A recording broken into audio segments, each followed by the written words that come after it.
Assalamualaikum warahmatullahi wabarakatuh. Salam sejahtera, Om Swastiastu, Namo Buddhaya, salam kebajikan.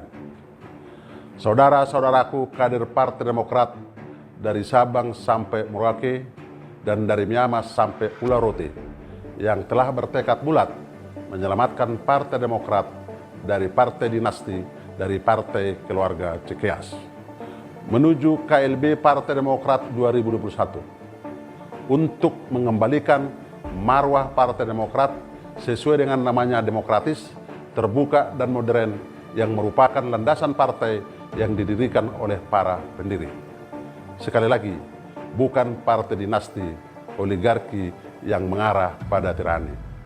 Saudara-saudaraku kader Partai Demokrat, pejuang Partai Demokrat, secara khusus pengurus partai, Dewan Pimpinan Pusat, Dewan Pimpinan Daerah, Dewan Pimpinan Cabang, dan organisasi sayap di seluruh Indonesia, dan sekaligus pemilik suara yang kami banggakan dan kami cintai.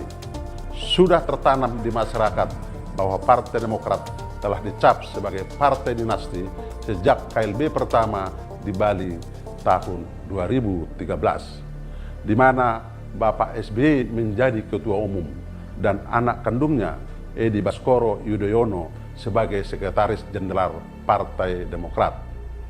Ini baru pertama kali di Indonesia, bahkan di dunia, di mana pengurus partai politik, Partai Demokrat, bapaknya SBY ketua umum dan anaknya sebagai sekretaris jenderal. Sejatinya SBY telah melakukan pengingkaran kepada fakta sejarah lahirnya Partai Demokrat. Fakta sejarah yang benar bahwa sejak Partai Demokrat diaktekan di notaris oleh 99 pendiri partai di Jakarta, kemudian gayung bersambut bermunculan para pendiri Partai Demokrat di seluruh provinsi dan kabupaten kota di seluruh Indonesia. Mereka saling bahu-membahu berjuang meloloskan verifikasi KPU sehingga Partai Demokrat menjadi partai peserta pemilu 2004. Saya dan para pendiri beserta para senior partai adalah pelaku sejarah Partai Demokrat.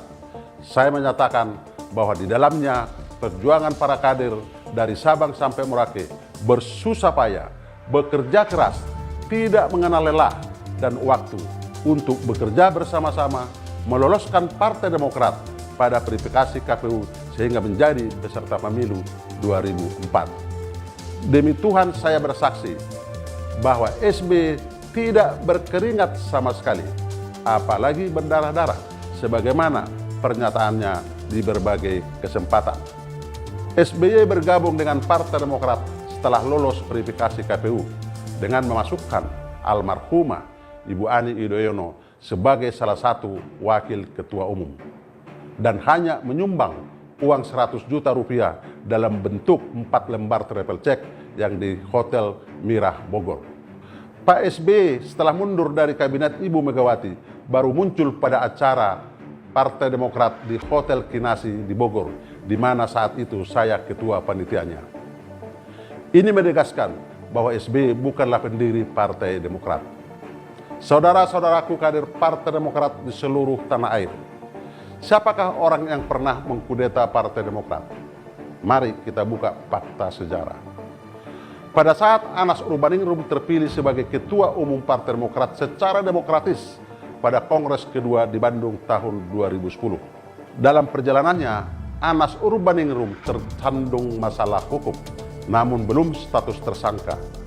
SBY selaku Ketua Dewan Pembina Partai Demokrat dan juga Presiden Republik Indonesia mengambil kekuasaan Ketua Umum Anas Urbaningrum dengan cara membentuk presidium, di mana ketuanya adalah SBY, wakil ketua Anas Urbaningrum, yang tidak memiliki fungsi lagi dalam menjalankan roda Partai Demokrat sebagai ketua umum. Inilah kudeta yang pernah terjadi di tubuh Partai Demokrat. Setelah Anas Urbaningrum menjadi tersangka, terjadilah KLB pertama atau Kongres ketiga Partai Demokrat di Bali tahun 2013 untuk melanjutkan sisa kepemimpinan Anas Urbaningrum hingga 2015, di mana beliau mengatakan hanya akan meneruskan sisa kepemimpinan Anas Urbaningrum Sehingga saya, Johnny Allen Marbun, diperintahkan oleh SBY untuk membujuk Marzuki Ali yang saat itu menjabat Ketua DPR RI untuk tidak maju sebagai kandidat Ketua Umum Partai Demokrat, padahal pada Kongres kedua 2010 memperoleh suara kedua terbesar setelah Anas Urbaningrum. Pada Kongres keempat 2015 di Surabaya, SBY merekayasa jalannya Kongres agar dia menjadi calon tunggal sebagai Ketua Umum Partai Demokrat. Inilah bentuk pengingkaran janjinya terhadap dirinya sendiri dan para kader Partai Demokrat di seluruh tanah air. Yang paling meresahkan para ketua DPD dan ketua DPC seluruh Indonesia adalah membuat peraturan organisasi yang mengamputasi hak DPD dan DPC dengan mengambil iuran anggota fraksi DPRD Provinsi dan DPRD Kabupaten Kota untuk sebahagian disetor kepada Dewan Pimpinan Pusat dan hak-hak penentuan pemilihan kepala daerah tanpa ada pertanggungjawabannya. Selanjutnya, pada Kongres kelima 15 Maret 2020 di Senayan, Jakarta, kembali SBY merekayasa tata cara Kongres tidak sesuai sebagaimana mestinya. Pembahasan dan penetapan tata tertib acara tidak dilakukan, di mana salah satu isinya membahas syarat dan tata cara pemilihan Ketua Umum. Selain itu, tidak ada laporan pertanggungjawaban dari Ketua Umum SBY. Setelah pidato Ketua Umum SBY, peserta Kongres yang tidak punya hak suara diusir keluar arena Kongres. Semestinya seluruh peserta Kongres memiliki hak bicara, padahal hak suara hanya digunakan pada saat pemilihan Ketua Umum atau perbedaan pendapat. Selanjutnya, SBY mendesain ketua-ketua DPD seluruh Indonesia untuk mendeklir AHY menjadi Ketua Umum. Itulah yang mereka sebut aklamasi. Makanya AHY berada di puncak gunung, tapi tidak pernah mendaki. Oleh sebab itu, AHY selaku Ketua Umum tidak tahu cara turun gunung, sehingga bapaknya SBY yang saya hormati menjadi turun gunung. Inilah yang disebut krisis kepemimpinan. Salam Demokrat, KLB, solusi konstitusional untuk mengembalikan Partai Demokrat sebagai partai yang demokratis, terbuka, dan modern. Wassalamualaikum warahmatullahi wabarakatuh. Salam sejahtera. Om Santi Santi Santi Om. Namo Buddhaya. Salam kebajikan.